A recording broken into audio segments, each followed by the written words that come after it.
कालच्या बुद्ध आणि त्याचा धम्म या ग्रंथामध्ये आपण भगवान बुद्धाचे समर्थक कोण कोण होते त्यांनी दिलेली आपण दान बघितली. आज आपण विरोधक बघणार आहे. भगवान बुद्धाला त्या काळामध्ये जसे समर्थक होते तसे विरोधकही होते. ते आजपर्यंत आहेत. आणि दुनियाची रीत आहे, जगाची रीत आहे की जिथे समर्थक असतं किंवा जिथं चांगलं असतं तिथं वाईटही असतं. कारण त्याच्याशिवाय व्याख्या कंप्लीट होतच नाही. आपण प्रकाशाची व्याख्या अंधार असल्याशिवाय करू शकणारच नाही. कारण अंधाराची अंधार असल्यावरच प्रकाशाची व्याख्या करता येते. आणि म्हणून भगवान बुद्धाला जर विरोधकच नसते तर धम्मच नसता, आहे की नाही? कारण कुणी धम्म म्हटलंच नसतं. आजही धम्म का म्हटलं जातो, त्याच्या अगोदर का हे लागतात? आजही आपण जर घेतलं तर भारतामध्ये साधारणतः 10-11 धर्म आहेत. धम्म ही एक संकल्पना आहे, पण त्याच्या अगोदर जो शब्द लागतो, मग हिंदू, मुस्लिम, ख्रिश्चन, ईसाई, शीख, त्याच्या अगोदर शब्द लागला की मग त्याला धर्म होतं. कारण धम्म आणि धर्म याच्यामध्ये फरक आहे. आणि भगवान बुद्धाने आपल्या धम्माला धर्म म्हटलं नाही, त्याने तो धम्म म्हटला. आणि धम्म हा तुमच्या सृष्टीच्या सगळ्या नेचरवरती, कारण सूर्यप्रकाश आहे, हे कुठल्या धर्माची मोनोपॉली आहे का? नाही. कारण भगवान बुद्धाने त्यालाच धम्म म्हटलं. कारण हवा ही कोणाची मोनोपॉली आहे का? की नाही. हिंदूला शुद्ध भेटते, मुसलमानाला थोडी नायट्रोजन युक्त मिळते, असं काही आहे का? नाही. कारण धम्म आणि धर्म याच्यामध्ये फरक आहे. म्हणून भगवान बुद्धाच्या धम्म असतानाही त्यावेळेसही विरोध होता. कारण त्यावेळेस धम्माला विरोध का होता, तर त्यावेळेसही धर्म होते, धम्म नव्हते. वैदिक हा त्यावेळेसचाही धर्म होता, वेगवेगळ्या प्रकारचे धर्म होते. आणि म्हणून ते विरोध करत होते. समकालीन असणारी लोक विरोध करत होते किंवा तिरस्कार करत होते. तर कोण कोण आहेत, कसा कसा विरोध होत होता ते आज आपण बघूया. कारण आपल्या हाताशी आता मला वाटते 7च दिवस आहेत, म्हणून मी जास्त विश्लेषणाच्या भानगडीत पडणार नाही. थोडासा फास्ट चालेल. आणि तुम्ही सगळे समजदार आहात, जवळजवळ सगळं समजून घेता, विश्लेषणाची काही जास्त गरज वाटणार नाही. म्हणून सांगतो की भगवान बुद्धाच्या काळामध्ये त्यांना विरोध कुठल्या प्रकाराने झाला होता. तर पहिलाच त्यांच्यावरती आरोप आहे किंवा त्यांना विरोध आहे की मोहकर्षणाने धम्मदीक्षा देण्याचा आरोप. एकदा वैशालीच्या महावनातील कुठागारामध्ये बुद्ध वास्तव्यास होते. भद्दीय लिच्छवी तथागताकडे त्यावेळी आला आणि म्हणाला, भगवान, लोक म्हणतात की श्रमण गौतम हा जादूगार आहे आणि दुसऱ्या धर्माच्या लोकांना भुलवण्याचा जादूटोणा त्याला अवगत आहे. जे असे म्हणतात ते तथागताबद्दल विपर्यस्त प्रचार करण्याचा हेतू अमान्य करतात. आम्ही लिच्छवीचे लोक ह्या आरोपावर विश्वास ठेवत नाही, पण तथागतांना याबाबत काय म्हणायचे आहे ते ऐकण्याची आमची इच्छा आहे. तथागत म्हणाले, भद्देया, अफवा, परंपरा, लोकप्रवाद ह्यावर विसंबून राहू नये. एखादी गोष्ट धर्मग्रंथात सांगितली आहे म्हणून ती मान्य करू नये. अमुक एक गोष्ट तर्कसिद्ध किंवा अनुमानावर आधारित किंवा बाह्य स्वरूपाने प्रतीत किंवा स्वमतानुकूल वाटली तर तेवढ्याने ती स्वीकारू नका. तुम्हाला ती न्याय वाटते म्हणून ती मान्य करू नका. श्रमणाच्या मताचा आदर केला पाहिजे या भावनेने भारून जाऊन एखादी गोष्ट स्वीकारू नका. पण बद्दीय, अमुक एक कृत्य पाप कर्म आहे असे सर्व घटना स्वतः निरीक्षण तुम्हाला आढळेल किंवा अनुभवी विद्वानाने ते ग्राह्य आहे असे सांगितले आणि त्यामुळे हानी किंवा अपाय होण्याचा संभव आहे असे आढळले तर त्याचा तुम्ही त्याग करा. आता तुझ्या प्रश्नाबद्दल बोलायचे म्हणजे भद्दीय, जे मजवर चमत्कार करून धर्म परिवर्तन करण्याचा आरोप करतात ते स्वतः महत्वाकांक्षी लोक नाहीत काय? भद्दीय बोलला, होय भगवान, ते महत्वाकांक्षी आहेत. मग भद्दीय, लोभाने जिंकले गेलेले महत्वाकांक्षी लोक आपली महत्वाकांक्षा साध्य करण्यासाठी खोटे बोलण्यास किंवा पाप करण्यास कधी कचरतील काय? नाही भगवान, ते कचरणार नाहीत, भद्दीय बोलला. आणि भद्दीय, जेव्हा कुविचार आणि सूड भावना अशा माणसाच्या मनात उत्पन्न होते तेव्हा त्याच्या महत्वाकांक्षेच्या आड येणाऱ्यावर आरोप करण्यास ते दुसऱ्याला चिथावणी देणार नाहीत काय? होय भगवान, देतील, भद्दीय बोलला. भद्दीय, माझ्या शिष्याला मी फक्त असा उपदेश करतो, प्रिय शिष्या, लोभयुक्त विचाराने नियमन करून तो राहत जा. असे केल्याने कोणतेही लोभमूलक कार्य, मन, वाचन किंवा कृत्य ह्याद्वारे तुझ्याकडून घडणार नाही. द्वेष आणि अज्ञान यावर नियंत्रण ठेवून तो वाग. बद्य जे श्रमण ब्राह्मण माझी निंदा करतात की श्रमण गौतम जादूगार आहे आणि त्याला जादू टोणा अवगत आहे, त्यामुळे परधर्मातील लोकांना तो भुलवितो. ते लबाड व खोटे बोलणारे आहेत. भगवान आपली ही जादू मोठी अजब गोष्ट आहे. ह्या आपल्या जादू टोण्याने माझ्या प्रिय नातेवाईकांना भूल पडली असती तर किती बरे झाले असते. खात्रीने त्यामुळे त्यांना हित आणि सुख प्राप्त झाले असते. भगवान जर सर्व ब्राह्मण क्षत्रिय वैश्य आणि शूद्र आपल्या या जादू टोण्याने मोहून जातील तर दीर्घकालपर्यंत त्यांना हित आणि सुख नक्की प्राप्त होईल. खरे आहे, बद्धीय खरे आहे. त्या जादू टोण्याने जिंकलेल्या या सर्व लोकांनी पाप क्रमाचा त्याग केला तर ते जगाच्या हिताचे आणि सुखाचे ठरणार आहे. हे बद्धीय सूत्रामध्ये म्हटलेलं आहे. कारण बद्धीय जेव्हा भगवान त्यावेळेची परिस्थिती कुठे कोण आहे समकालीन त्यावेळेचे? मोठा समकालीन त्यावेळेस तीर्थंकर महावीर आहे आणि वैदिक पद्धतीचे लोक आहे की जे वेद आणि कर्मकांड मानणारे होते, तपस्या करणारे होते, यज्ञयाग करणारे होते. साधारणतः ही लोक तिथे विरोधक होते. आजही आपण जर बघितलं जगाच्या नकाशावर आज बघितलं तर झगडे कशाचे आहेत? मुळाशी धर्मच येतो. कुठेही जर तुम्ही गेलात तर मुळाशी धम्म येतो. रशियाचं विघटन का झालं होतं? जी 31 राष्ट्र फुटली ती वेगवेगळ्या धर्माची होती, त्यांना जखडून ठेवण्यात आलं होतं म्हणून रशिया त्याचे 31 राष्ट्र बनले. आजही तुम्हाला जर बघितलं असेल की पॅलेस्टाईन आणि इस्रायल यांचं युद्ध कशामुळे सुरू आहे? मुळाशी धम्मच आहे. त्यांचा एक जागा आहे, ती जागाही केवढी आहे तर आपल्या ह्या याच्या एवढी आहे. त्या जागेकरता त्याच जागेला तिघही जण पवित्र मानतात. त्या एका जागेकरता एवढा म्हणजे आतापर्यंत जवळजवळ कितीतरी लाख लोक मारले गेले. म्हणून आजपर्यंतचा झगडा जो असेल तो सगळा झगडा धम्मावरती किंवा धर्मावरती आहे. त्यावेळेसचे राज्य लोक होते, राज्यकारभार करायचा, पण प्रत्येकाला आपापला धम्म अनुकूलतेनुसार ते राज्य करत होते. आणि म्हणून त्यावेळेसही भगवान बुद्धांनी जेव्हा बुद्धत्व प्राप्त केलं, जादूगर का म्हणत होते की भगवान बुद्धाला मोहिनी विद्या प्राप्त आहे, असं का म्हणायचे? जर तुम्हाला प्रसंग आठवत असेल तर भगवान बुद्धाला जेव्हा बौद्धित्व प्राप्त झालं तेव्हा राजा सिद्धोधनाने कितीतरी लोक भगवान बुद्धाकडे पाठवले. कशा करता? की बाबा त्यांना सांग की आता तुम्हाला बुद्धत्व प्राप्त झालं, एकदा येऊन माझ्या नगरीत भेटा. प्रकार काय व्हायचा की तो राजा ज्या माणसाला पाठवायचा तो माणूस तिकडं भिक्षू होऊन जायचा, तो काही परत यायचाच नाही. पाठवून मग सिद्धोधन राजा कंटाळला होता. मग त्यांना शेवटला त्यांचा तो बालमित्र त्याला पाठवलं होतं आणि त्याला वॉर्निंग देऊन पाठवलं होतं. मला माहिती आहे तो तिकडे गेला की भिक्षू होणार आहे, पण ते भिक्षू व्हायच्या अगोदर एवढा निरोप दे. म्हणून की बुद्धाजवळ ऍक्च्युली ती जादू होती का? जादू नव्हती, तर तो एक प्रभाव होता. कारण कुठल्याही प्रभावशील, म्हणून मी तुम्हाला जसं गौतम बुद्धाचं आहे तसंच बाबासाहेबाचंही उदाहरण दिलं होतं तुम्हाला की जेव्हा ते कोलंबिया विद्यापीठाहून अर्थशास्त्राची डिग्री घेऊन आले आणि विल्सन कॉलेजला जेव्हा ते प्राध्यापक म्हणून गेले तेव्हा पहिल्याने मुलांनी त्यांना नाकारलं. त्यांच्या क्लासला कोणी बसलंच नाही. कारण का? तर एक महार शिक्षक आहे म्हणून. पण जे नेमके मोजके 2-4 विद्यार्थी बसले होते आणि जेव्हा बाबासाहेबांचं लेक्चर त्यांनी ऐकलं आणि मग ही वार्ता जेव्हा सगळ्याकडे गेली तर त्यावेळेस असं म्हणतात त्यावेळेसचे हे क्लास तर पूर्ण भरायचाच, पण खिडक्यामध्येही मुलं उभी राहायची बाबासाहेबांचं लेक्चर ऐकायला. बाबासाहेबाकडे जादू होती का?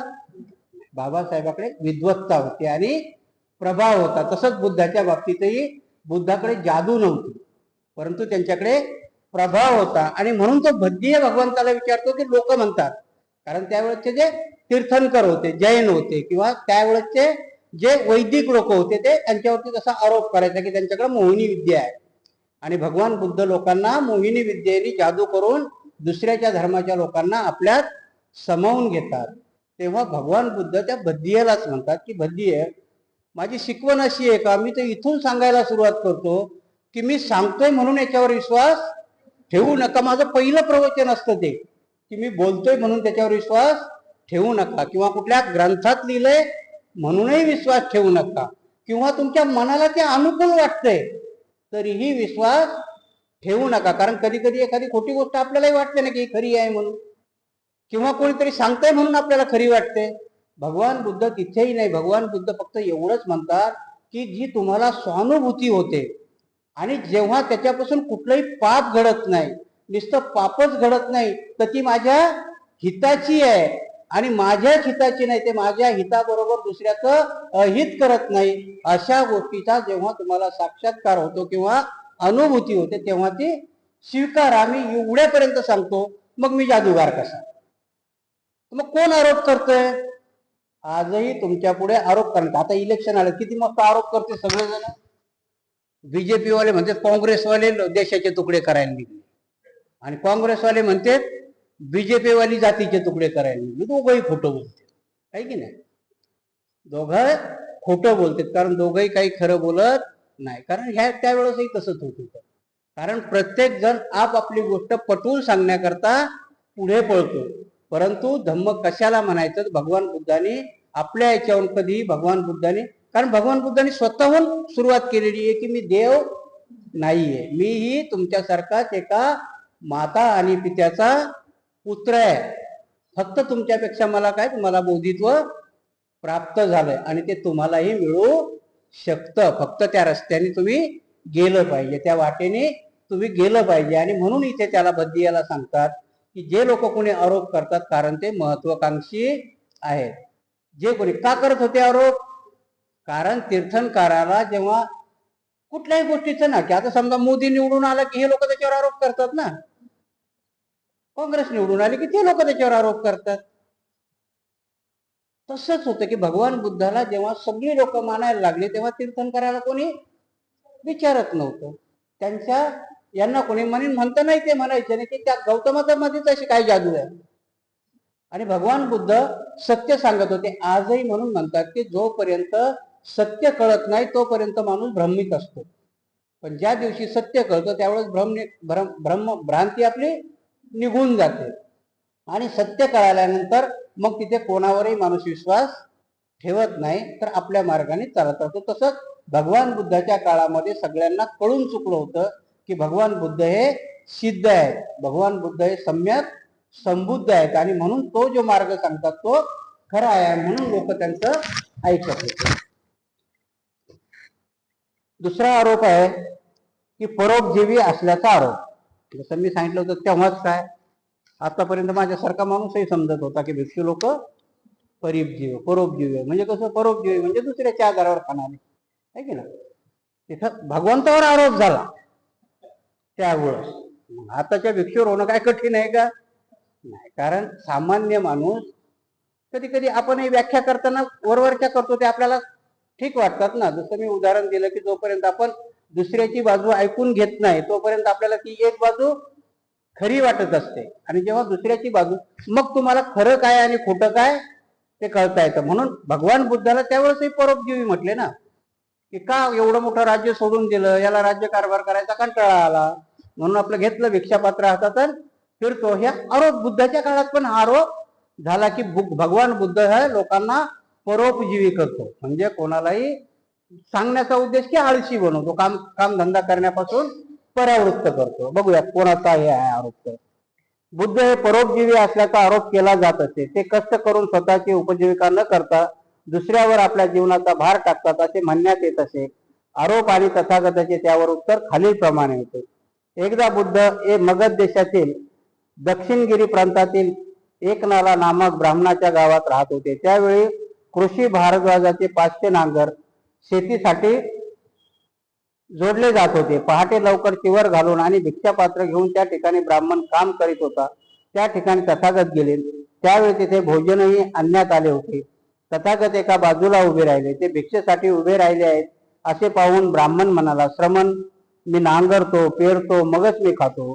तुम्ही सुद्धा प्रथम नांगरले पाहिजे, बी पेरले पाहिजे आणि मग खाल्ले पाहिजे. ब्राह्मणा, मीही खाण्यापूर्वी नांगरतो आणि बी पेरतो. श्रमण, गौतमाचा नागर, जो फाळ, पराणी किंवा बैलजोडी कधी मी पाहिली नाही, तरी आपण म्हणता की मी खाण्यापूर्वी नांगरतो आणि बी पेरतो.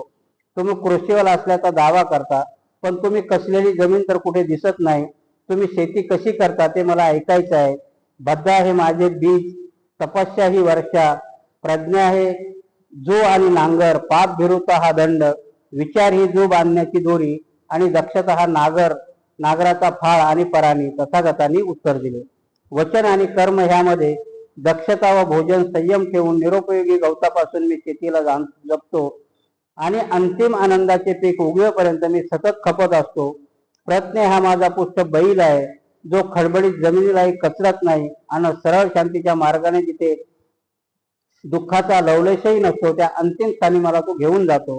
हे ऐकल्यावर ब्राह्मणाने काशाच्या पात्रात खीर घालून ती भगवान बुद्धाला अर्पण केली आणि तो बोलला, श्रमण गौतम, हिचा स्वीकार करा. खरोखरच आपण कृषीवल आहात, आपण अमृताचे पीक काढता. तथागत त्यावर बोलले, व पुरोहितासारखी मी दक्षिणा घेत नाही. सिद्ध पुरुष अशा वृत्तीचे समर्थन करीत नाही. तथागतांना तर ही सर्वस्वी निषिद्ध आहे. जोपर्यंत धर्म विद्यमान आहे तोपर्यंत ही प्रथा टिकलीच पाहिजे. एखाद्या पवित्र शांत प्रवीण सत्पुरुष श्रमण ब्राह्मणास ते दे, त्याने तुला पुण्य लाभ होईल. तथागताचे शब्द ऐकून तो ब्राह्मण त्याच्याकडे गेला आणि त्याच्या चरणी मस्तक ठेवून बोलला, श्रमण गौतम, अद्भुत, खरोखरच हे अद्भुत आहे. जसा एखादा माणूस एखादी पडलेली वस्तू पुन्हा उभी करतो, किंवा एखादे गुह्य प्रगट करतो, किंवा एखाद्या अद्यपदित पुरुषाला उपदेश करतो, किंवा एखादी गुह्य गोष्ट सांगतो, किंवा एखाद्या पदभ्रष्ट माणसाला योग्य मार्गदर्शन करतो, किंवा डोळस माणसाला सभोवतालचे जग दिसावे म्हणून अंधारात दीप पेटवून आणतो, तसे तथागताने नाना प्रकाराने आपला धर्म स्पष्ट करून सांगितला. बुद्ध, धम्म आणि संघ ह्या आश्रय मी स्वीकारतो. तथागतांनी मला प्रवजा आणि उपसंपदा देण्याचा अनुग्रह करा. इथे भारद्वाज कृषीवल म्हणजे शेतकरी, कृषक म्हणजे शेतकरी म्हटलं. विरोध जसे विरोध होते ते सांगितलं परोपजीवी, तर बाबासाहेबांनी तो भारद्वाजाचं उदाहरण घेतलं की भगवंत एक वेळ शिवर परिधान करून आणि पहिल्या प्रहारामध्येच त्या जिथं त्यांचे नागर चालू असतात, शेत नागरणी पेरणी चालू असते. आणि तुम्ही आता शेतकरी तुम्ही बघितल्या शेतीत की नाही मला माहिती नाही, पण नांगर बिगर जर बघितली तर शेतामध्ये कामाला जाताना लोक आपल्या भाकरी बिकरी बांधूनही जातात. नांगराचा प्रकार जर बघितला असेल तर तुम्ही पुढे जू असतं, त्याला 2 बैल जुंपलेले असतात. जर मोठा नागर असेल तर गावाकडे 4, 4, 5, 6, 6 बैलाचेही नागर असतात. पण साधारणतः नागर ज्याला म्हटलं जातं 2 बैल म्हणजे जू असतं, 2 बैल जुंपलेले असतात. त्याला एक कांडा असतो, धरण्याकरता असतं. नागराचा फाळ असतो. फाळ म्हणजे जो जमिनीत जातो. उदाहरण देण्याचं कारण काय आहे की जेव्हा तो भारद्वाज जिथे भगवान बुद्ध जातात तेव्हा तो त्यांना म्हणतो, उपरोधानेच म्हटलं असेल ना की अरे बाबा मी नागर हाणतोय, बी पेरतोय, पिकवतो, मग माझ्या घरी येतो तेव्हा मी ते खातो. तुझं काय आहे, तू येतो आपला मागत बसतो, असं केल्यानं तुला भागेल का? भगवान बुद्ध धीर गंभीरपणाने त्याला म्हणतात की भारद्वाजा, जसा तू पेरतो तसं मीही पेरतो. मी फुकट खात नाही, मी पण पेरणी करतो. जसा तू नांगर हाणतोस तसा मीही नांगर हाणतो. जसे तुझे बैल आहेत तसे माझेही बैल आहे. आणि जसा तू ते उगवल्यावर खातो तसा मीही उगवल्यावर खातो. पण तुझ्या शेती आणि माझ्या शेतीमध्ये फरक आहे. कारण तुझी शेती जशी आहे की जसं तू बे पेरतो तसं श्रद्धा आहे माझं बीज आहे. आता आपण म्हणा श्रद्धा कसं बीज आहे, तर भगवान बुद्ध म्हणतो की माझ्या धम्मावरती माझी श्रद्धा आहे. कुठल्या धम्मावरती श्रद्धा आहे? आता खूप मोठा विषय होईल, म्हणून मी तुम्हाला सांगितलं होतं की समजावणं काही सोपं नाही. श्रद्धा म्हणजे कुठल्या त्रिरत्नावरती श्रद्धा, बुद्ध, धम्म, संघ. आता याच्या खोलात जात गेलं तर याच्यावरच 2-4 तासाचं प्रवचन होईल. म्हणून बुद्ध काय म्हणतात की श्रद्धा हे माझं बीज आहे. ज्या मग श्रद्धा कोणावरच आहे, तर बुद्ध, धम्म आणि संघ ह्या श्रद्धा माझं बीज आहे. तपस्या हे माझी वर्षा आहे. तपस्या म्हणजे काय? आचरण ना. डोळे झाकून बसलेली तपस्या नाही. कारण त्या बीजाला जर अंकुरित करायचं असेल तर तुमचं आचरण तसं असावं. श्रद्धा जर बुद्ध, धम्म, संघावरती आहे तर बुद्धाच्या शिकवणीनुसार धम्माचं आचरण आणि संघाची शिकवणूक यानुसार ज्यावेळेस कराल तर ती तुमची वर्षा आहे. म्हणून श्रद्धेचं बीज कधी अंकुरित होईल? जर हे 3 याचे आचरण केलं, तुम्ही तपस्या केली तर. निश्चित तपस्या करूनच भागणार आहे का? नाही. कारण ते म्हणतात की पाप भिरुता हा माझा दंड आहे. म्हणजे नांगराला लावलेला आहे की नाही, पाप भिरुता म्हणजे मी कुठल्याही गोष्टीची वाईट कर्म कधीच करत नाही. आणि म्हणून ज्या शेतीमध्ये मी श्रद्धेचं बीज टाकलंय, तपस्येचा पाऊस पडतो, पण तेवढ्यावरच भागत नाही, तर पाप भिरुता म्हणजे कधी मी पाप करणार नाही, हे माझ्या त्या नागराचा दंड आहे. पाप भिरुता कधीच करणार नाही, हा दंड आहे. तर जू आणि हे काय आहे, तर माझे विचार आहे, सम्यक विचार आहेत ना, की त्याला जोडलं तर माझ्या मनामध्ये कधी वाईट विचार येत नाहीत. तर त्या नागराला जोडलेले माझे विचार हे जू आहे. आणि दक्षता हा नागराचा फाळ आहे.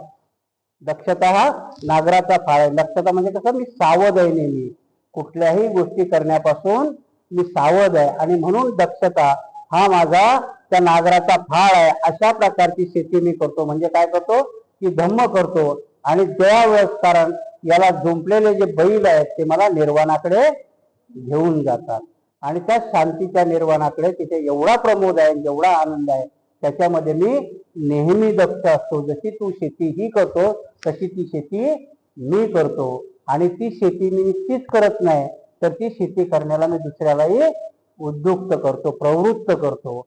आणि ती शेती करणारा कधीही दुर्गतीला जात नाही. आणि मग याच्यावरती तो भारद्वाज प्रसन्न होतो. आता पुढचा प्रसंग बघा, तुम्हाला त्याचं गांभीर्य लक्षात नसेल आलं, पण लगेच त्या पुढच्या प्रसंगाला काय करतो की तो भारद्वाज आपल्या शिदोरीची खीर उचलून भगवंताला द्यायला जातो. पण भगवंत घेतात का? नाही. कारण का? कारण याच्या पाठीमागचं जर कारण तुम्हाला माहित असेल, काल मी सांगितलं तुम्हाला की दान कधी घेतलेलं आहे, भोजन झाल्यानंतर दान घेतलेले आहेत भगवंतानी, पण प्रवचन दिल्यावर कधी दान घेतलेले नाही. कुठल्याही प्रवचन दिलं आणि भगवंतानी दान घेतलं नाही. आणि म्हणून भिक्षूला काय सांगितलं की जिथे जिथे जाऊन तुम्ही खाल तिथे फुकट खाऊ नका, खाल्ल्यानंतर धम्म द्या. पण जर अगोदर प्रवचन दिलं असेल तर मग मात्र तुम्ही तिथे काहीही स्वीकारू नका, कारण तुमच्यात आणि भटात काही म्हणजे फरक होणार नाही. कारण भट काय करतो, विधी करतो मग दक्षिणा घेतो ना. अगोदर तो सगळी विधी करतो आणि मग दक्षिणा करतो. म्हणून त्यावेळेस भगवंतानी सांगितलं होतं की तुम्ही दिल्यानंतर दुसरं काही घेऊ नका, परंतु दुसऱ्या कोण घेतलं तर मात्र दिल्याशिवाय येऊ नका. आणि म्हणून जर तुम्ही कुठलाही भिक्षू कोणाच्याही घरी गेला आणि त्यांनी जर भोजनदान घेतलं तर तो छोटीशी का होत नाही, धम्माची तुम्हाला देशना दिल्याशिवाय तो थांबत नाही. पण तो तिथे मग भगवान बुद्ध सांगतात की ही खीर मला नको देऊ, कारण पुरोहितामध्ये आणि माझ्यामध्ये मग फरक होणार नाही. तर ही खीर कुठल्या तरी चांगल्या माणसाला किंवा चांगल्या श्रमणाला कोणाला तरी दे. आणि म्हणून इथे की अशा विरोध करणारा भारद्वाज एवढा प्रभावित होतो की तो तिथे त्यांचा शिष्य बनतो.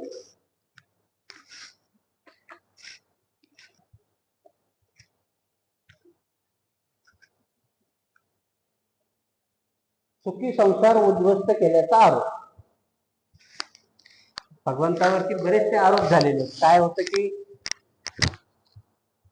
स्वतःचा त्यांच्यावरच आरोप आहे की त्यांनी स्वतःच राज्य सोडलं, यशोधरीला सोडलं, एवढा मोठा सुखाचा संसार सोडून या माणसाने निघून गेला. तर हा स्वतः त्यांच्यावर, परंतु कारण त्यांच्या जमान्यात बघा त्यावेळेसची परिस्थिती काय होती, जो वैदिक धर्म होता त्या वैदिक धर्मामध्ये 4 आश्रम होते आणि शेवट वाहन प्राप्त, परंतु भगवान काय ते सुद्धा तारून आणि त्यावेळेस त्यांचे जेवढेही शिष्य म्हणजे जवानी झालेली लोक आहेत. म्हणून हा त्यांच्यावर आरोप आहे की भगवान बुद्ध कुटुंब म्हणजे मोठा आरोप होतो त्यांच्यावर की कुटुंब संस्था हे कारण त्यावेळेस राज्याचे होते आणि म्हणून त्याच्यावरती तो आरोप आहे. भगवान बुद्ध संसार उद्ध्वस्त करणारा माणूस आहे. संसार मगध देशातील पुष्कळ थोर तरुण सरदार पुत्र तथागताचे शिष्य झालेले पाहून लोक रागावले आणि चिडले. ते बोलू लागले, श्रमण गौतम माता पित्यांना संतान बनवित आहेत, श्रमण गौतम विवाहित स्त्रियांना विधवा बनवित आहे, श्रमण गौतम कुटुंबाचा नाश करीत आहे. त्यांनी एक सहस्र जटिलांना दीक्षा दिली. संजयाच्या 250 अनुयायांनी त्याने दीक्षा दिली. मगध देशातील पुष्कळ थोर तरुण कुलवंत श्रमण गौतमाच्या नादी लागून पवित्र जीवन व्यतीत करीत आहेत. आता पुढे काय होईल ते सांगता येणार नाही. आणि जेव्हा त्यांच्या दृष्टीत भिक्खू पडतात तेव्हा ते त्यांना असे चिडवतात, महाश्रमण मगध देशी राजग्रास संजयाच्या सर्व अनुयायीचा आले आहेत, आता आणखी कोणाच्या वाटेला ते जाणार. भिक्खूच्या खाली हे आरोप पडले आणि त्यांनी ते तथागताला निवेदन केले. तथागत म्हणाले, हा गदारोळ फार दिवस टिकणार नाही, फक्त एक सप्ताहच तो टिकेल. सप्ताहानंतर सर्व काही शांत होईल. आणि जर हे तुम्हाला चिडू लागले तर त्यांना सांगा की जे महावीर आहेत, जे तथागत आहेत, ते सद्धर्माच्या मार्गाने जातात. जर विद्वान पुरुष लोकांना सन्मार्गाने नेऊ लागले तर त्यात तक्रार करण्यासारखे काय आहे. माझ्या धर्मात कसल्याच जबरदस्तीला स्थान नाही. वाटल्यास कुणी ग्रहतात करावा किंवा ग्रस्त राहून प्रवज्या घ्यावी. भिक्खूंनी जेव्हा टीकाकारांना तथागताचे शब्द सांगितले तेव्हा त्यांना समजून चुकले की शाक्यपुत्र श्रमण लोकांना सन्मार्गाने नेत आहे, कुमार्गाने नव्हे. आणि मग त्यांनी तथागतांना दोष देण्याचे थांबले. कारण तथागताच्या काळात पंचवर्गीय भिक्खू झाल्या झाल्या एकटे होऊनच होतं. आता कसं होतं की आजही जर समजा एखादी गोष्ट काही झाली चांगली असेल तर तिचीही चर्चा होते, वाईट असेल तर तिचीही चर्चा होते. भगवंताच्या काळामध्ये जेव्हा राजपुत्र दीक्षित होऊ लागले, भगवंत काही कोणाच्या घरी गेले नव्हते, परंतु त्यांची देशना ऐकून किंवा त्यांचा प्रवचन ऐकून लोक होत होते. आणि मग अशाच प्रकारे जेव्हा भिक्खू गावात जायचे तेव्हा लोक म्हणतात हे आहे आणखी कोणाला करणार पडले. म्हणजे उपहासाने म्हणत असतील ना की झालं आता त्या राज्यामध्ये केलं तर दुसऱ्या गावात गेलं ते लोकही उपासाने म्हणतात की नाही. ते भिक्खू व्हायचं पण एकदा तथागताकडे गेले. तथागताला सांगितलं की भगवंत लोक असे असे म्हणतात, निंदा करतात, हे करतात. भगवंत म्हटले हे जास्त दिवस नाही राहत. कारण कुठलीही गोष्ट आत्ताच्या आधुनिक जीवनामध्ये तुमच्या माहिती कसं सांगतो की कुठलीही गोष्ट जर मोडीफाय व्हायला लागली तर तिला विरोध होतो. जेव्हा कॉम्प्युटर आलं की नाही तेव्हा लोकांनी मोर्चे काढले, नाही म्हणजे लोकांचे सगळा रोजगार जाईल, कॉम्प्युटर काही आणू नका. आता कॉम्प्युटर शिवाय काही भागत म्हणून कुठली तेच कथा त्यावेळेस होती की भगवान चांगला धर्म सांगत होते, पण काही लोकांना तो आवडत नव्हता म्हणून विरोध होतो. चांगल्या गोष्टीलाही विरोध होतो, आजही होतो, त्यावेळेसही होत होता. पण भगवंताला माहित होतं की हा विरोध कुठपर्यंत होईल की जोपर्यंत त्यांना सत्यता कळत नाही. आणि भिक्षूलाच सांगितलं होतं की भिक्षू मी कधी कोणाच्या घरी जाऊन जबरदस्ती कोणाला केलेली नाहीये. कारण माझ्या धर्मामध्ये फक्त भिक्षूच झालं पाहिजे असं मी काही सांगत नाही. कारण तुम्ही ग्रस्त राहूनही तुम्ही माझ्या धर्माचं आचरण करू शकता. हे जेव्हा तुम्ही लोकांना सांगा की ज्याला लवकर पाहिजे तो होतो.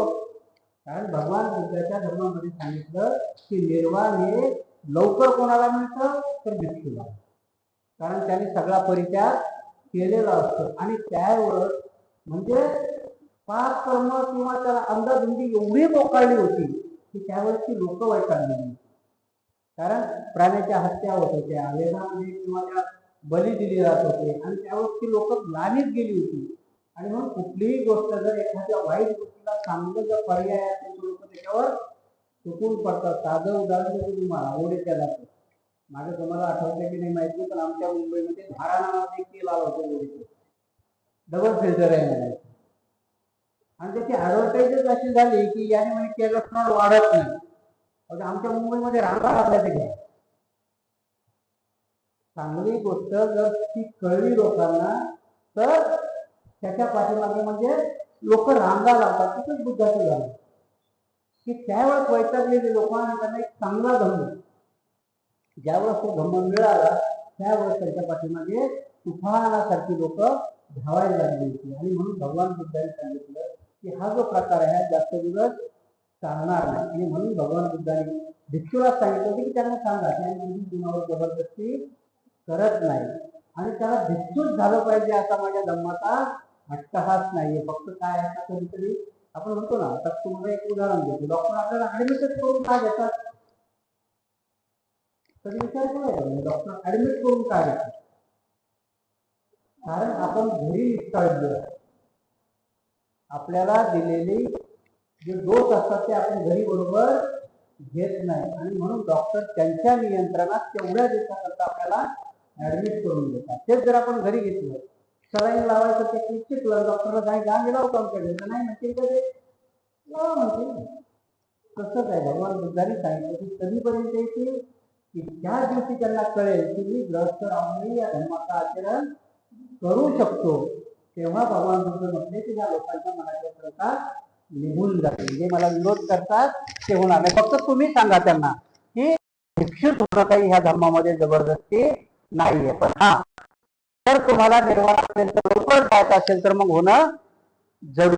म्हणजे जसं तुम्हाला जर लवकर रोग बरा करायचा तर दवाखान्यात ऍडमिट झालं पाहिजे, कारण डॉक्टरच्या निगराणी खाली राहिला तर लवकर बरा होईल ना.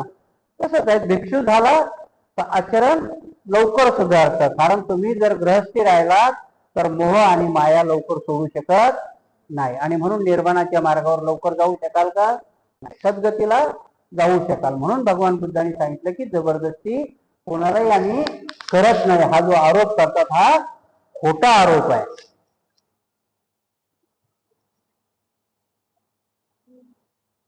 जैन तीर्थक आणि प्राणघातक आरोप. आता मी तुम्हाला सांगितलं ना की त्यावेळेसच्या भगवान बुद्धाला जास्तीत जास्त विरोध करणारे कोण होते, तर त्यावेळेसचे जैन. काय होते तर जवळजवळ काही काही गोष्टी ह्या सारख्या होत्या जैन तीर्थकाराच्या आणि यांच्या. फक्त खाली ती नग्नता सोडली तर आजही तुम्ही जैन तीर्थकारामध्ये गेलं, जसं आपलं पंचशील त्यांचे 4 शील जशाला तसे आहेत आपल्यामध्ये. खोटं बोलणं, हे न करणं, ते करणं. त्यांच्यातला जो आपल्याला आर्य अष्टांगिक मार्ग सांगितला त्यांचा शाहद्वाद आहे. तर जवळजवळ चांगलं सारखेच होते, परंतु कधी कधी सारखी दिसणारी गोष्टी आपल्या पण जर तुम्ही काही घ्यायला गेला तर काही गोष्टी क्वालिटीमध्ये आणि क्वांटिटीमध्ये फरक असतो की नाही. दिसताना सारखी दिसते गोष्ट, परंतु जेव्हा तुम्ही त्याची क्वालिटी बघता तेव्हा फरक असतो. तसंच होतं महावीर जैन आणि बौद्ध धम्मामध्ये. वरवरनं दिसणारा धम्म जरी सारखे दिसत असले तरी मात्र प्युअरिटीमध्ये फरक होता.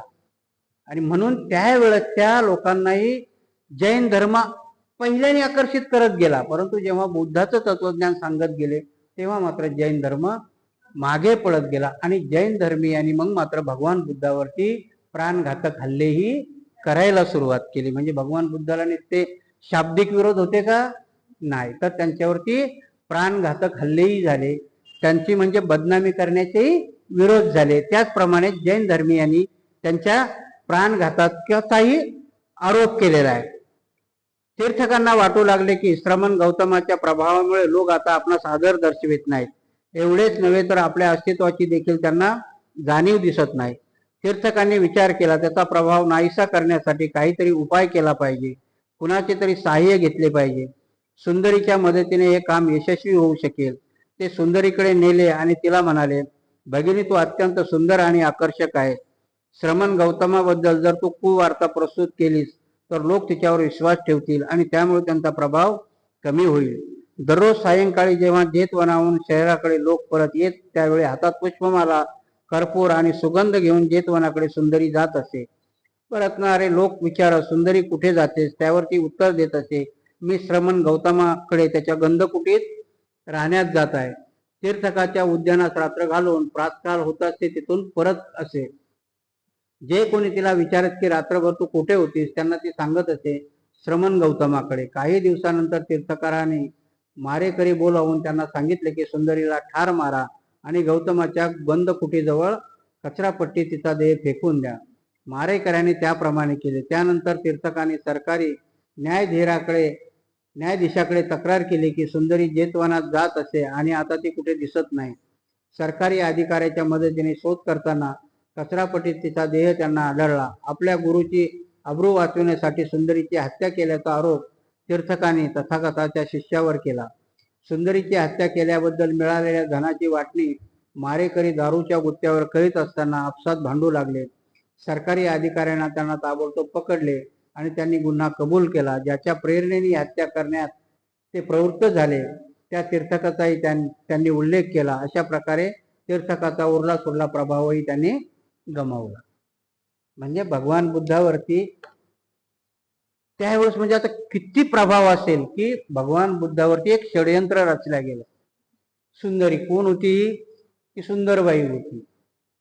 आणि तीर्थकाने आतापर्यंत म्हणजे ही मालिका तिथपर्यंतच नाही आल्या, हे षडयंत्र महात्मा फुलेच्या बाबतीतही झालं, बाबासाहेबांच्या बाबतीतही झालं. मारेकरी पाठवणं आणि हे करणं, प्रयोग वेगवेगळे केले असतील, परंतु ते प्रत्येक माणसाच्या बाबतीत झालेले आहेत. ह्या सुंदरीलाही पाठवलं, कारण ज्यावेळेस लोक बुद्धाच्या त्या कुटीहून परत येत असे संध्याकाळच्या वेळेला, तर ही नाटक करून इकडून सजून धजून जात असे. लोकांनी विचारलं तर कुठे चालली? तर म्हणे बुद्धाच्या कुटीत जाते.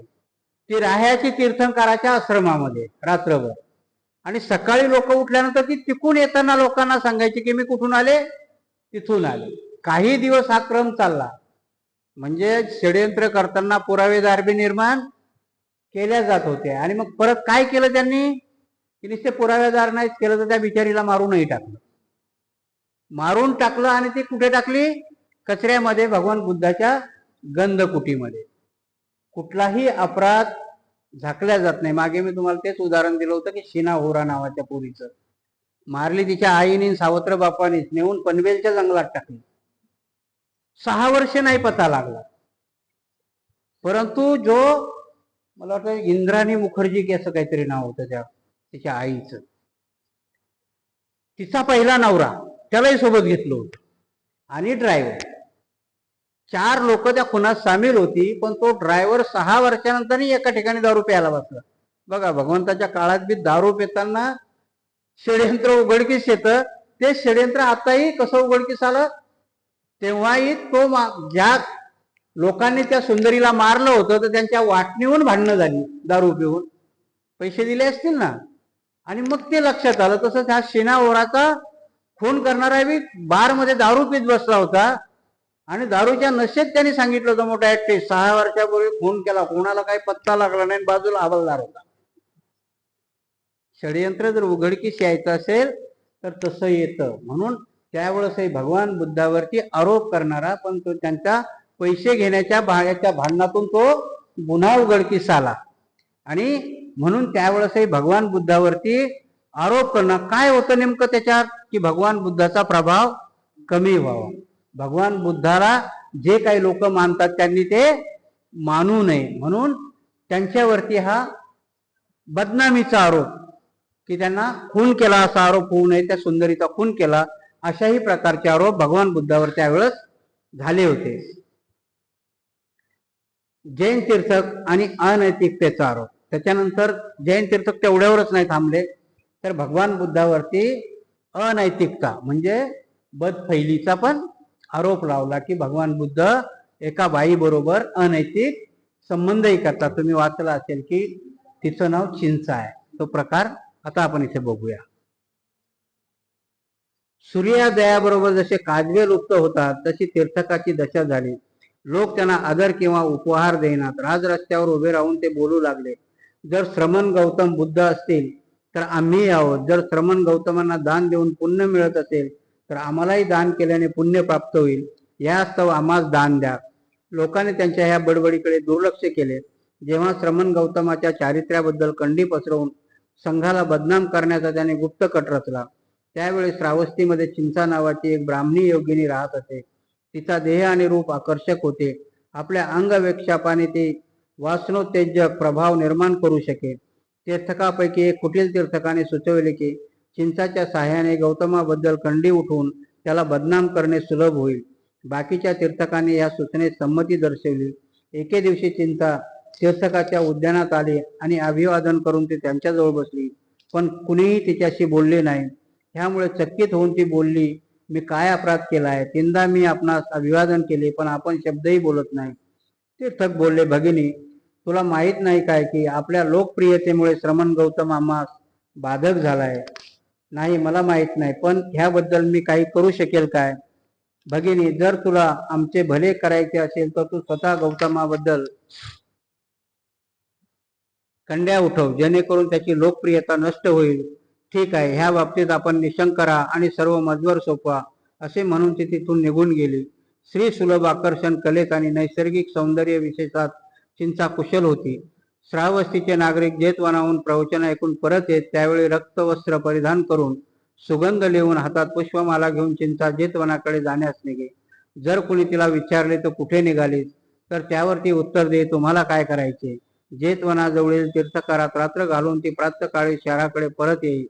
त्यावेळी भगवान बुद्धाच्या दर्शनासाठी नागरिक जेतवनाकडे जात असत. जर कुणी तिला विचारले तू रात्र कुठे व्यतीत केली, तर ती उत्तर देई, तुम्हाला काय करायचे.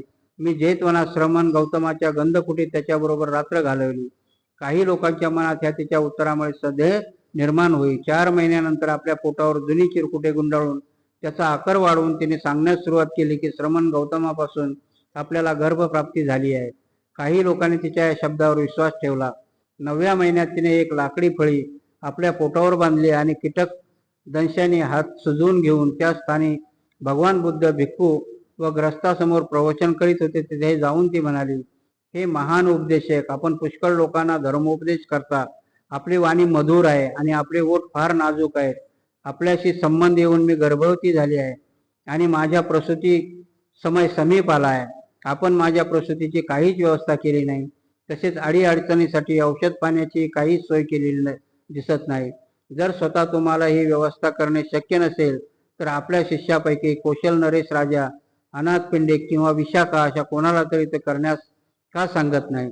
कुमारिकांना वश कसे करावे हे आपणास माहीत आहे, पण त्यापायी होणाऱ्या अर्भकाचा परिपाल कसा करावा हे मात्र आपणास माहीत नाही. उपस्थित श्रोतृवर्ग तटस्थ बसला होता.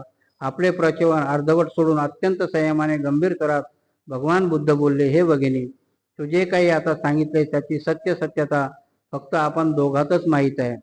चिंचा जोरजोरात ठोकत म्हणाली, होय गुरुवरी, असली गोष्ट फक्त आपणा उभयताच माहीत असणे असंभव आहे. तिच्या खोकल्यामुळे पोटावर बांधलेल्या फळीचा दोरीचा गाठ सैल होऊन ती फळी सरकून तिच्या पायाशी आली. चिंता ह्यामुळे अस्वस्थ झाली. लोकांनी तिला काठ्याने आणि दगडाने मारून तिथून हकलून दिले. चिंताची गोष्ट जवळजवळ सगळ्यांना माहिती आहे. षडयंत्र सगळ्यांनी झाले. त्रिपिटकामध्ये त्याला वेगळं बाबासाहेबांनी खोकला हा प्रसंग घेतला, खोकल्यामुळे गाठ सुटली हा प्रसंग घेतला. त्रिपिटकामध्ये शक्र उंदराचं रूप घेतो आणि ती दोरी कापतो असं आहे. त्याच्यावरती आपण बाबासाहेबांनी कारण जातक कथा नाकारलेल्या आहेत. तर षडयंत्र कसं असतं बघा, किती सिस्टमॅटिक असतं की ही जाते प्रत्येक महिन्याला. आणि आजही जर समजा कुणी कुठल्या गोष्टीत हे होत असेल तर आपण लोक त्याच्यावर सहज विश्वास ठेवायला तयार होतो. आणि बदनामीला कारण स्त्री ही खूप लवकर होऊ शकते. कारण बदनामी करण्यामध्ये आणि त्याला नुसतं स्त्री म्हणता नाही येणार, पण आपण व्यभिचाराची व्याख्या स्त्रीशी जोडलेली. तसा बघितला तर व्यभिचार हा प्रत्येक अंगाने केलेला असतो. कारण तुम्ही कुठलीही गोष्ट तोंडाने शिव्या जरी दिल्या तरी तो एक प्रकारचा व्यभिचारच असतो. परंतु आपण व्यभिचाराची व्याख्या फक्त खाली शरीर संबंधाशी ठेवली. तसंच भगवान बुद्ध एका ठिकाणी ब्रह्मचार्याची व्याख्या करताना खूप वेगळी करतात. कारण ब्रह्मचार्य हे तुमच्या इंद्रियाचं ब्रह्मचार्य आहे, परंतु आपण ब्रह्मचार्याचा संबंधही फक्त खाली शारीरिक सुखाशीच जोडलेला आहे.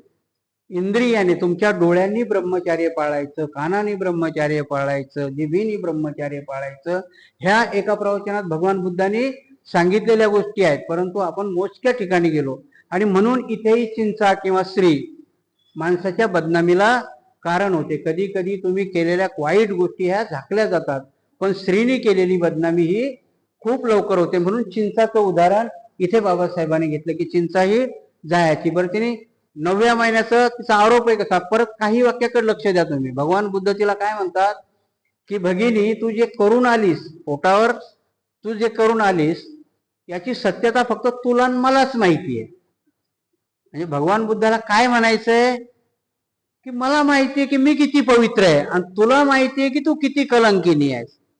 परंतु जर आपण त्याचा अर्थ घेतला तर लोक भगवान बी म्हणतात की आपल्या दोघालाच माहितीये आपण काय केलंय. अर्थ काढण्यामध्ये की भगवंताला सांगायचं असतं की आता तरी शहाणी हो, कारण याच्यामध्ये काय आहे ते तुला आणि मला माहिती आहे. यातली सत्यता की मी किती पवित्र आहे आणि तू किती गलिच्छ आहेस हे तुला मला माहिती आहे.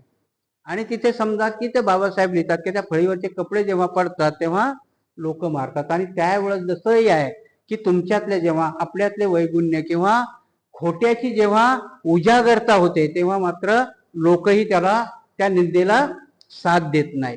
त्याच प्रकारे भगवान बुद्धांनी ह्या चिंतेच्या वेळेसही तीर्थकांनी जे केलेलं षडयंत्र आहे, कारण भगवंताला विरोध करण्याकरता लोक कुठल्या थराला गेली होती हे आपण आता बघितलेलं आहे.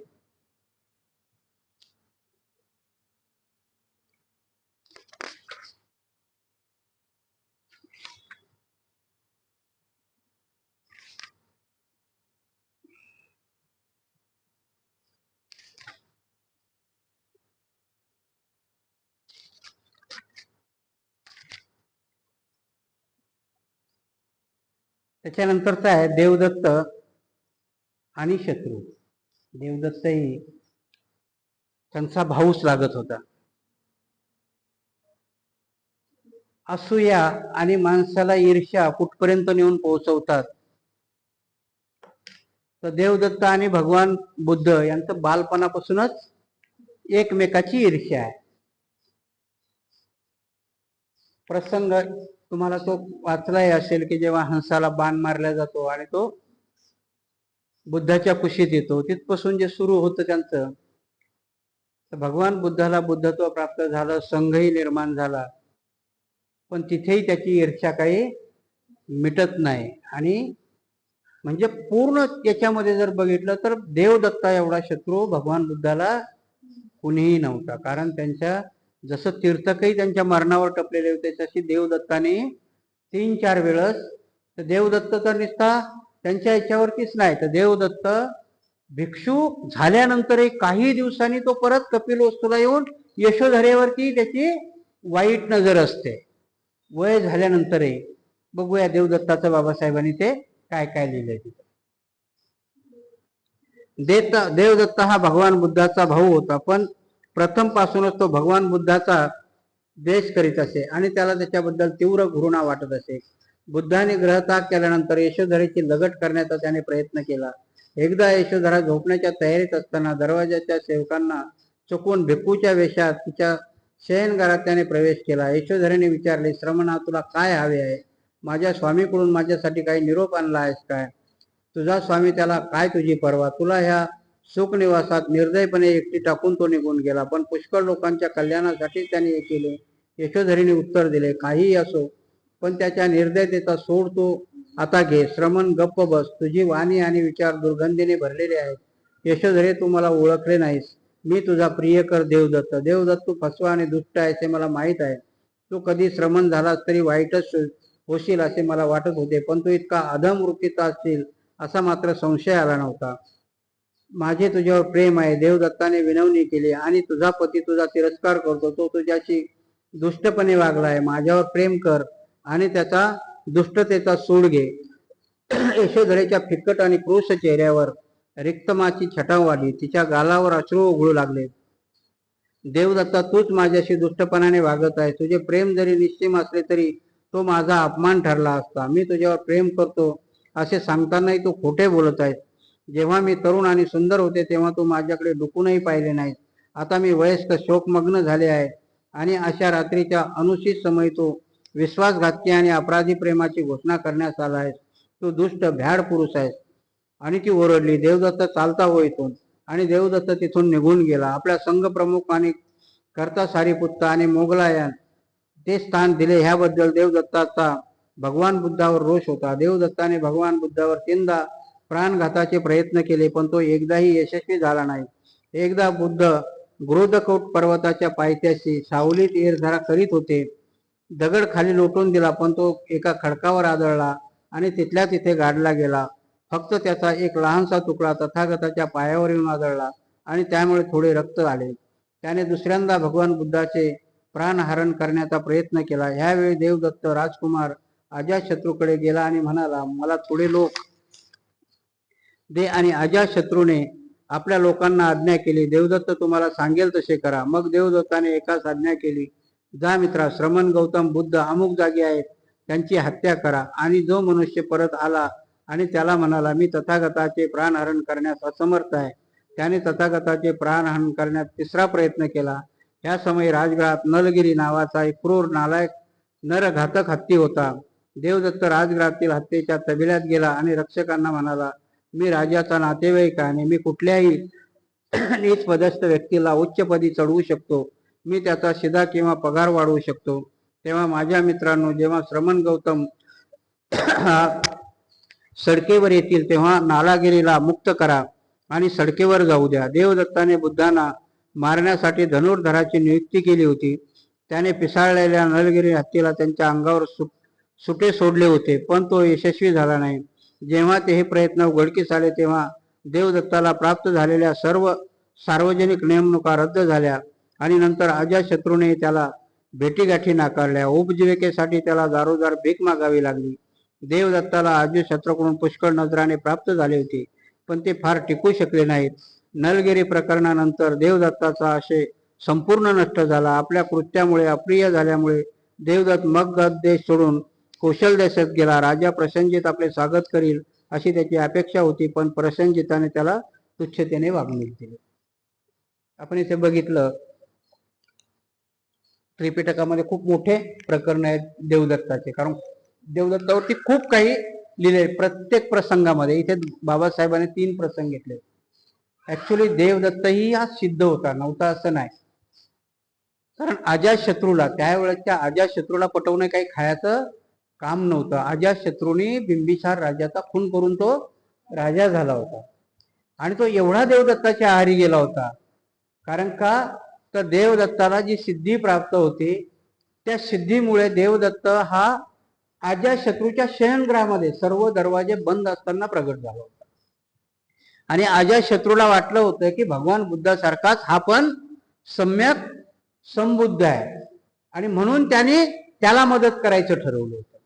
आणि म्हणून त्याच्या प्रत्येक षडयंत्रामध्ये अजातशत्रू सामील झाला होता. आणि भगवंतापर्यंत ह्या वार्ता येत होत्या, परंतु भगवंत, आता तुम्ही जर त्या जातक कथेमध्ये गेलं की भगवान बुद्धावरती जो वरचा दगड सोडला होता, तो बाबासाहेब आता ह्या अंधश्रद्धेला इथे खतपाणी घालत नाहीत, परंतु दगड एका ठिकाणी बाबासाहेब लिहितात तो आडला आणि त्याचा एक तुकडा येऊन तो भगवान बुद्धाच्या पायाला लागतो, त्याच्यातून रक्त निघतं. भगवान बुद्ध त्याला त्यांच्या पूर्वजन्मीचा आधार देतात की पूर्वजन्मीमध्ये मी देवदत्तावरती हे केलं होतं, म्हणून ह्या जन्मामध्ये मला ते फेडावं लागलं. ते तिथं देतात. बाबासाहेब ते नाकारतात. बाबासाहेब त्याला व्यवस्थित त्याने दगड सोडला, तो दुसऱ्या बाजूला गेला आणि एक खिप आली. तोही प्रयत्न हे होतो. दुसरा तो माणसाला मारायला पाठवतो, परंतु बुद्धाचं तेजच एवढं होतं, प्रभावच एवढा होता की त्यांना प्रत्यक्ष जाऊन मारणं शक्यच नव्हतं. जे लोक मारायला पाठवले ते येऊन देवदत्ताला सांगतात की आम्ही त्यांना मारू शकत नाही. तिसरा प्रकार तो करतो की नलगिरी नावाचा जो हत्ती आहे, जो म्हणजे माणसाला मारतो, म्हणजे खूप दहशतवादी आहे, आणि त्या तबेलेतल्या लोकांना सांगतो की राजा माझा अनुकूल आहे, तुमच्यावाले प्रमोशन किंवा तुम्हाला उच्च पदस्थ नेमणुका मी करून देऊ शकतो. जेव्हा भगवान बुद्ध हे रस्त्याने येतील तेव्हा हा नालागिरी मोकळा सोडा. तिथेही प्रसंग आहे. आणि तुम्ही जर बघितलं की नालागिरी हा भगवान बुद्धाच्या पुढे जाऊन शरण जातो. एवढा म्हणजे उन्मत असलेला हत्ती भगवान बुद्धाला प्रणाम करतो. त्याच्यामध्ये आपण जर बघितलं तर भगवान बुद्ध हे त्यांच्या मैत्री बलाने त्याला जिंकतात, कारण मैत्री बलामध्ये तेवढी ताकद असते. काही काही गोष्टी आताही घडतात. तुमच्या मी मागे बऱ्याच वेळेस सांगितलं की आपले जे भंतेजी आहेत ताडोबाच्या वनामध्ये राहतात, त्यांचंही सांगितलं, कारण त्यांच्या मैत्री बलानी आहे. त्यांच्या आजूबाजूला वाघ सिंह येऊन बसतात, परंतु मैत्रीबल एका भिक्षूचं नव्हतं, ते एका भिक्षूला खाल्लेलं पण आहे त्या ताडोबाच्या वनामध्ये. असं नाही की सगळ्यालाच होतं, त्यांना नाही, पण एका भिक्षूनी तो प्रयोग करायला गेला, कारण त्याला तेवढी मैत्रीची ध्यान उपलब्ध नव्हतं, तर त्याला त्या वाघाने खाल्लं. म्हणून भगवान बुद्धाला त्यावेळेस जो नालागिरी त्यांच्या मैत्री बलाने त्यांनी, म्हणजे असे 2-3 प्रसंग देवदत्ताने त्यांच्या प्राणावरती बेतले, तरी पण त्यांना काही झालं नाही. आणि म्हणून भगवान बुद्धचा विरोधक, सगळ्यात मोठा विरोधक कोण असेल तर देवदत्त होता. एक प्रकरण एवढं घेऊ. ब्राह्मण आणि बुद्ध. एकदा पुष्कळ भिक्खू समेत तथागत कौशल देशात भ्रमण करीत असतात. ते थून नामक ब्राह्मण ग्रस्तात जाऊन भेटले. थून गावातील ब्राह्मण ग्रस्ताच्या कानावर बातमी आली की श्रमण गौतम आपल्या गावातील शेतात येऊन पोहोचले आहेत. हे ब्राह्मण ग्रस्त स्वभावाने लोभी असत्य मताचे आणि अश्रद्ध होते. ते म्हणाले, श्रमण गौतम ह्या गावात येऊन प्रवेश करतील व 2-3 दिवस वास्तव्य करतील तर सर्व ग्रामस्थ त्याचे उपासक बनतील. मग ब्राह्मण धर्माला आधार राहणार नाही. यासाठी त्याच्या ग्रामप्रवेशाला प्रतिबंध केला पाहिजे. गावात प्रवेश करण्यापूर्वी नदी ओलांडावी लागेल. तथागताच्या ग्रामप्रवेशाला प्रतिबंध करण्यासाठी त्या ब्राह्मणांनी नदीतील सर्व होड्या किनाऱ्यापासून काढून घेतल्या आणि पूल आणि बांध निरुपयोगी करून टाकले. त्यांनी एक सोडून इतर सर्व विहिरीत पालापाचोळा भरला आणि पानवठे, आरामगृहे आणि पडव्या झाकून अदृश्य केल्या. तथागतांना त्याची ही दृश्य समजली आणि त्यांची दया येऊन भिक्खू वर्गास त्यांनी नदी पार केली आणि मार्ग कापीत कापीत तेथून ब्राह्मण ग्रामी येऊन पोहोचले.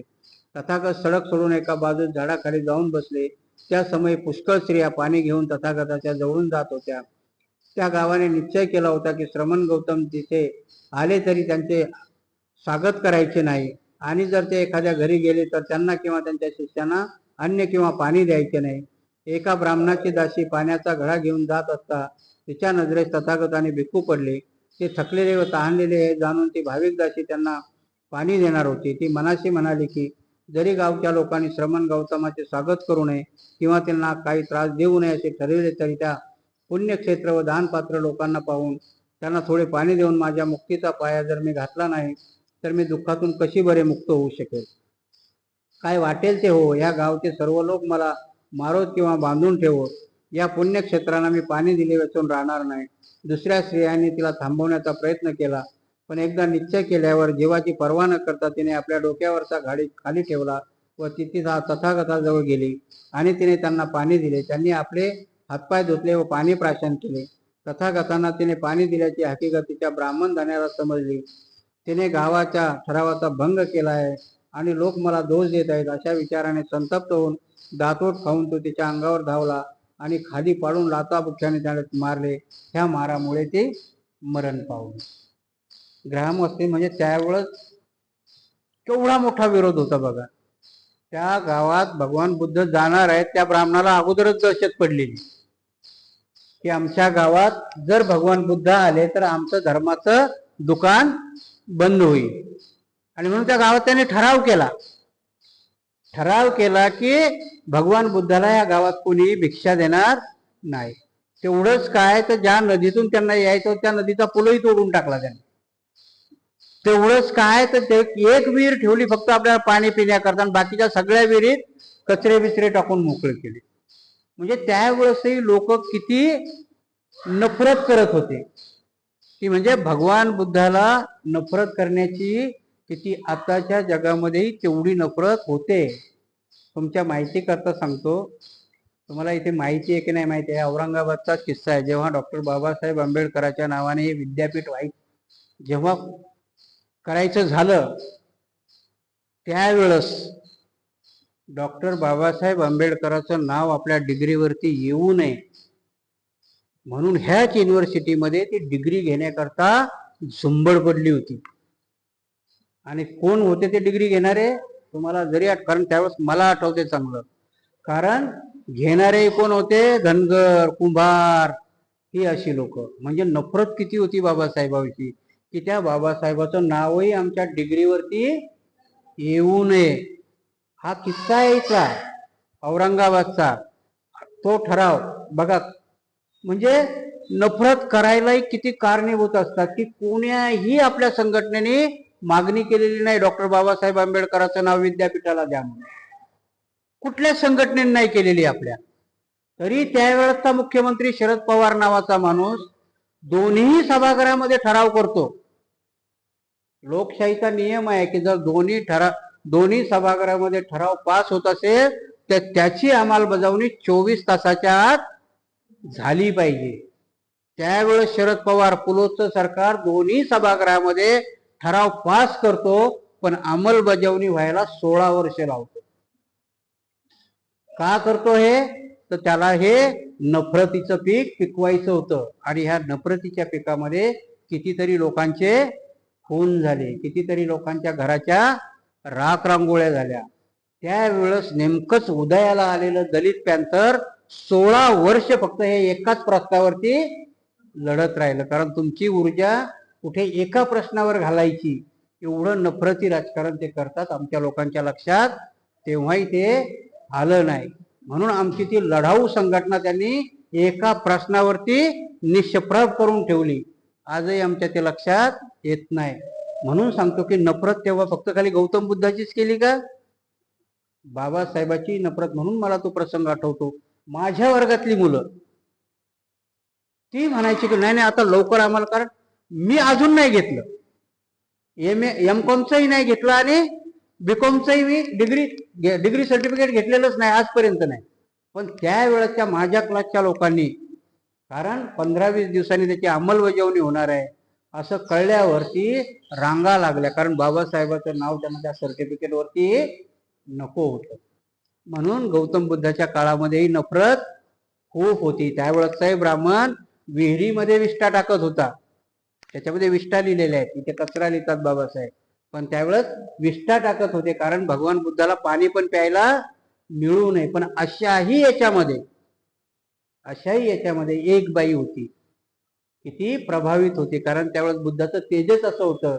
तिने मनात ठरवलं की मला काही हो, पण तिने मात्र संघाला पाणी दिलं आणि त्याची सजा काय मिळाली तिला, तर तिच्या नवऱ्याने तिला मारून टाकलं. बघूया पुढे विरोधक आहेत. आज आपण इथेच थांबू, बाकीचे प्रकरण उद्या घेऊ.